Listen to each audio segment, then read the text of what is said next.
I'm Dr. Pete Economo, the East Coast psychologist, And I'm Dr. Nikki Rubin, the West Coast psychologist. and this is When East Meets West. Well, we're still in the COVID world, and a lot of us are struggling. And I wanted to address what it's like for quarantine and isolation, and sharing a little bit of my own personal story, but also how we've been managing it, for clients and living in the world.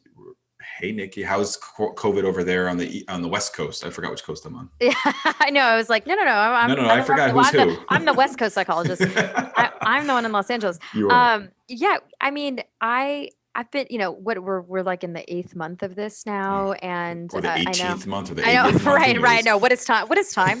I know. I had one of my colleagues and friends the other day said to me something like, we were talking about something was a week or two ago, and she was like, "That was only 2 weeks ago," and It's she's insane. like, "I'm sorry, 2 months in COVID time," and I was like, "Yeah, that's right." It's like dog years. Yeah, that's right. That's so accurate. That's absolutely right.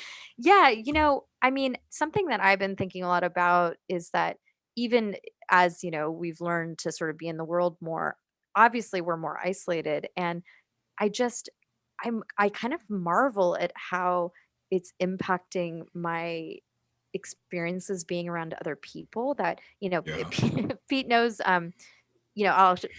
Pete has a nickname for me. Do you want to just share what it is? Paris. Yeah, he calls me Paris, which references Paris Hilton. By the way, I share nothing in common with Paris Hilton except Pete's perception that I always have a lot of social plans. Lots of plans. Lots of plans. I have a lot of friends. Well, Lots you're of both plans. cute too. She's taller than you though. She's much blonde, taller. I think too. Yeah, but we're much different. We're a Much much different. different blonde. We're a much Yeah. different blonde. But anyway, that being said, I always have a lot of plans, and I've been finding myself in this unbelievably bizarre dichotomy where I don't really want to do anything. I don't really Yeah. want to see people, and I want to see people because there's such isolation and then Yeah. loneliness Yeah. sometimes. I think so many people are just going to relate to that. I love that Right? you It's just said it such like that. it's so It's a beautiful weird, dichotomy and but it's dialectic. dialectic. It's so odd, and I think that's Yeah. something that is showing up. Well, how is COVID these days? Like, how are you guys doing it over there in the West, in California?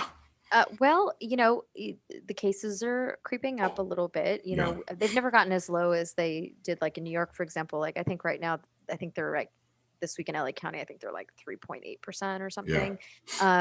So I would look, we're very fortunate here in that we can be outside. Just You guys have the nice weather. yeah, we got the nice weather. Well, it's nice here this week. I'll give you. Hey, thanks, global warming. Right. Yeah. Right. Don't mention it. So I don't know. It's again, we have the benefit of being able to be outside, and that's certainly Yeah. helped. And I definitely would say things feel much better in that regard as opposed to they did, right? Obviously in the Right. early days. But still feeling safe, just- not doing the same things that you were once able to do, Yeah, obviously. And so yeah. Well, yeah, so that's right. You guys can eat outside year round. That's what I'm saying. That's and what we have a lot of nature activities Yeah. as well, right? Yeah, Like, because we're about to get into the cold season on the East Mhm. Coast, and I think that's where we're really focused. Is like, can we have indoor dining? What's that going to Mhm. look like? So I think I'm trying to help clients and the worlds that I'm in just prep for that. Like what can we do? Well, and one thing that I'm wondering about is since, this is a pretty universal experience of this Yeah. sense of isolation, right? Even as we're trying to be with other people, I'm really curious what like the Eastern traditions say about isolation, if there's anything to say. Like, is there any sort of, teachings around that? Like when you're alone? I mean, I don't know. Well, we yearn for that. I don't, yearn is not the right verb, but like we work towards trying to be okay with being alone. Mm, I won't be able to cite any kind of teachings on that, but I think the entire goal is to be alone. So you'll read stories of like the Buddha who spent 5 years underneath the tree and mhm. by himself in isolation. And I think this Dalai Lama will write and speak about like not everyone's meant to go sit under a tree for 5 years, like, Right. and it's not meant to be literal. Yeah. So what about that is, because I mean, maybe like, because I think It's when I the hear that, it's like stillness. this, okay, because that's something that I think is Yeah. interesting, because it's like, how do we take this very difficult experience and grow from that? Well, I think a lot, I still feel that a lot of clients that have worked well with mindfulness within my clinical practice, they are responding more effectively and more constructively to the isolation, the quarantine, Mhm. because we have skills to understand that we're always alone, or Mhm. that, that isolation is powerful, and that can I just really grow from that opportunity? And, I think, one thing it's done is like, say, for example, my teacher who's older, we've been able to get him on Zoom. And so now we're sitting together every day. And that's something, and people from all over, so people from Europe, from South America, and Well, they're that's able. interesting though, because Yeah. that's not being alone though, right? Like That's like, right. That's right. there's community Well, there, 100%. Yeah. And Right. so in Yeah. part, that's called Sangha. And so in the Eastern traditions, you want to have a Sangha because community is part of isolation. You can be, because you're isolating with yourself. Yeah, that's so important to clarify. Right. I think that's really interesting. It's like, here's another one of those dualities, right? That are Yes. so skillfully integrated into Eastern teachings. Dialectic, we Yeah. talk a lot about dialectics here. Me too. Yeah, that isolation. Yeah, so say more about the isolation with Well, yourself. I think as we were saying that, I was thinking like it might also help just to even see what the environment's like. So when you're in a zendo, another sort of 5 cent word within the Eastern traditions, like you're sitting in some formation where you're sitting on a cushion, and someone walks in and you just keep sitting. So like in like the church or a synagogue or a mosque or something, there's some sort of way of greeting or within a zendo, it's complete silence. It's like shoes off, silence. Like there's no talking. And so I think that's part of the isolation piece because you are alone on your cushion with other people around you.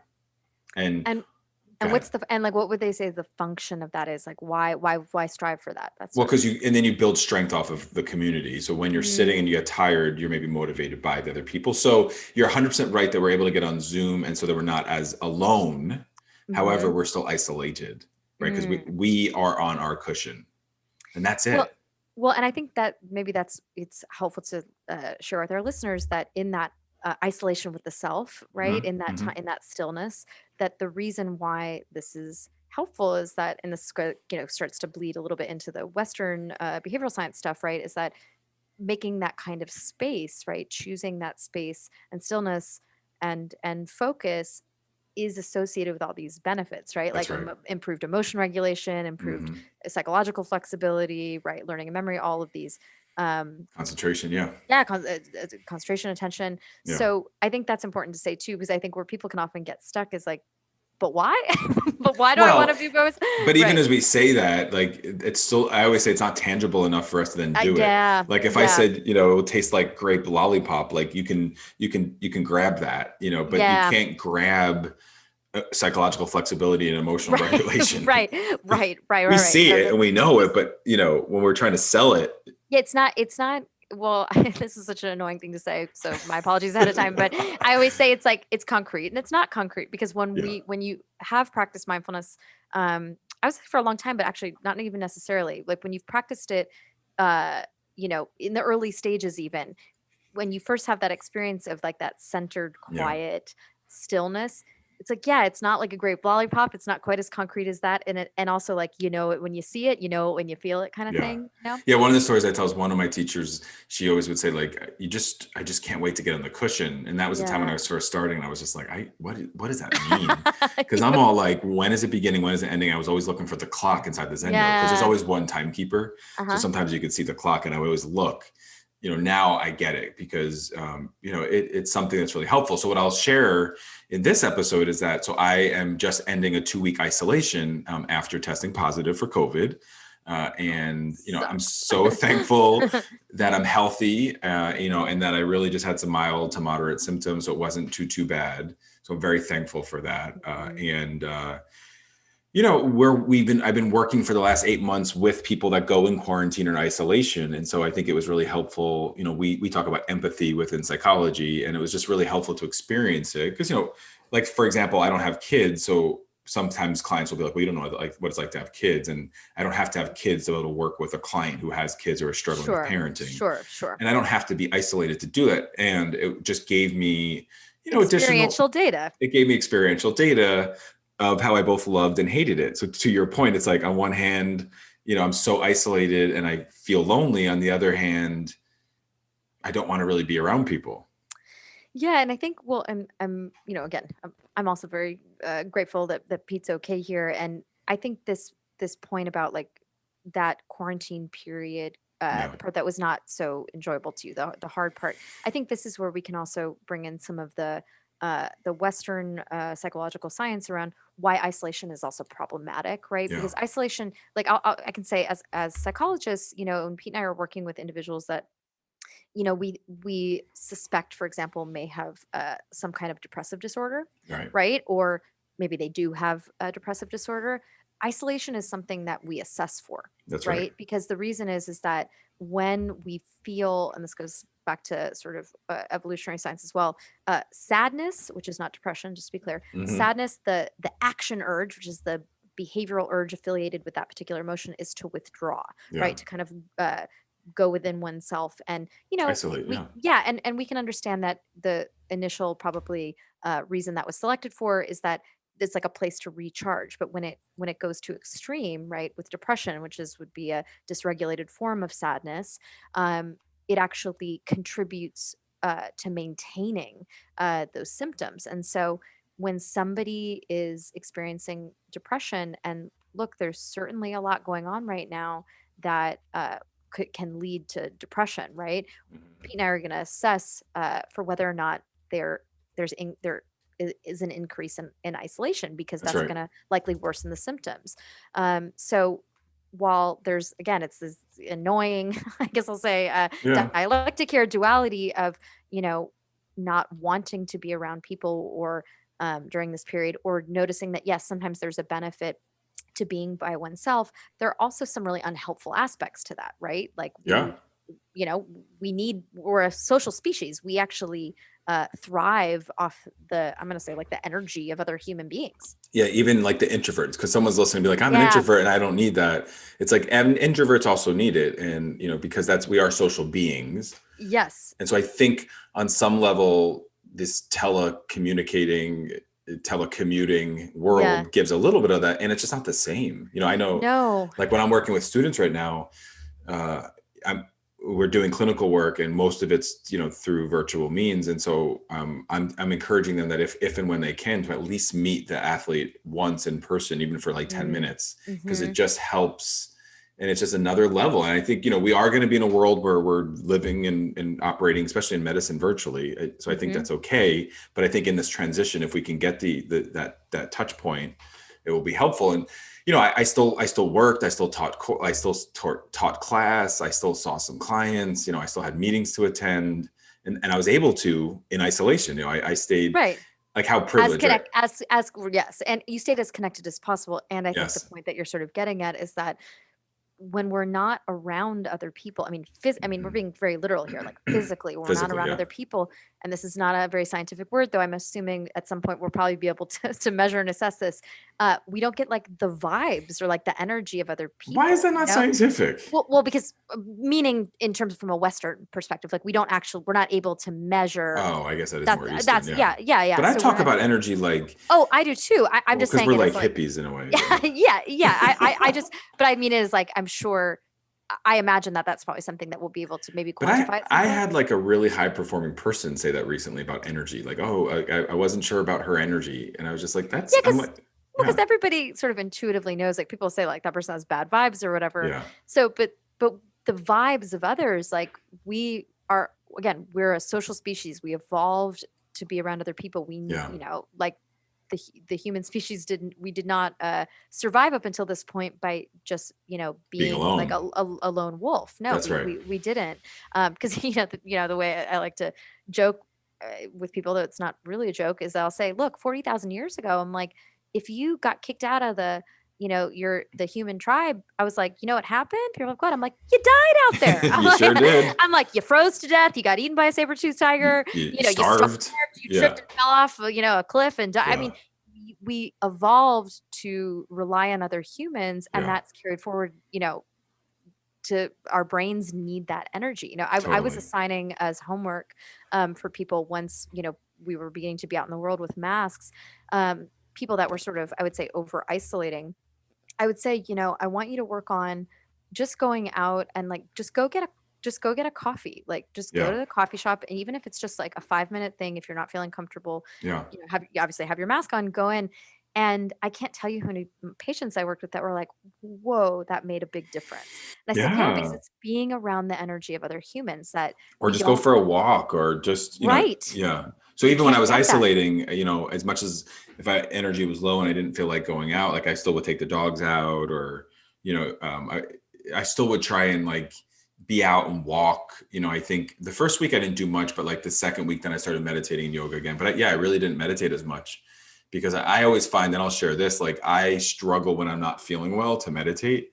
And I talk about that with my Makes teacher sense. a lot. Yeah. Well, but it's interesting because I feel like that's probably the best time to do it. It's one of those, it's like, Well, or yeah. I'll say then, I mean, I would say that, and if you're not feeling well physically, it's also like, and maybe it's not, maybe like, I mean, again, there's lots of opportunities to contact discomfort, but if you're, Well, not in that moment, maybe. When you have COVID, maybe that's not the moment. Maybe Well, we talk about compassion there. Yeah. So I think, we always like to give strategies. So I think what I really worked on was like self-care. So like even just binging on some movie stuff, which I loved Queen's Gambit. Have you seen that on Netflix? I've not, no, but I've seen that. You have to watch it. It was really, really good. Really well done.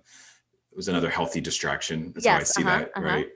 Being in the happy place, being able to express yourself. So, I think even as a mindfulness practitioner, there were nights when it wasn't feeling great that I was like, thoughts of like, am I going to get out of this? And those are really common thoughts. And, just validate that those of us that have ever been in isolation or dealing with this quarantine, we are questioning that. And those negative thoughts are going to be there. We're curious beings. And so we're like, there really isn't a light at the end of the tunnel.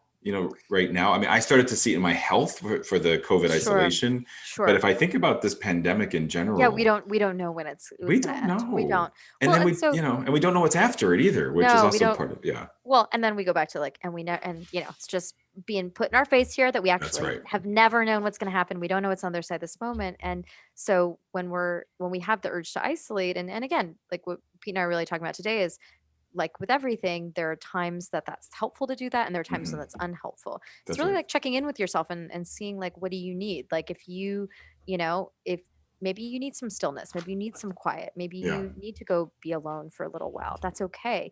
Yes. And maybe you need to reach out and call a friend, right? If you're quarantining, that's a good one too. Because you're sick, stay connected. Stay connected digitally. Like we're thankful that we live in an era. 1918, they couldn't do that during the Spanish flu pandemic, right? So we can do that. Or if you're healthy and you can go out in a mask and just be somewhat socially distanced near other humans, that's actually helpful. Also helpful. Go to the dog park, watch the dogs run around. But it's funny you mentioned that 1918 because I've said here before that was when my grandma was born. So I've been reflecting on that this year. And I think even in terms of compassion, because I've been thinking like she didn't have any of the things that we have, like, and granted she was a baby, she was just born, but like her parents or whatever, like I still taught class, I was diagnosed on Sunday. I taught class on Tuesday and I didn't even tell the students, so I just think it was interesting. Like that never would have happened in 1918. No, it never would have happened. And so there's lots of options here. We're lots of options in 2020. So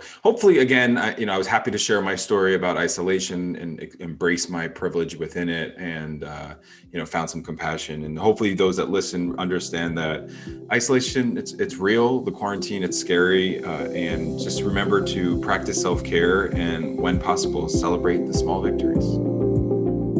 This has been When East Meets West. I'm Dr. Pete Economo. And I'm Dr. Nikki Rubin. Be present, be brave. This has been When East Meets West. All material is based on opinion and educational training of Drs. Pete Economo and Nikki Rubin. Content is for informational and educational purposes only.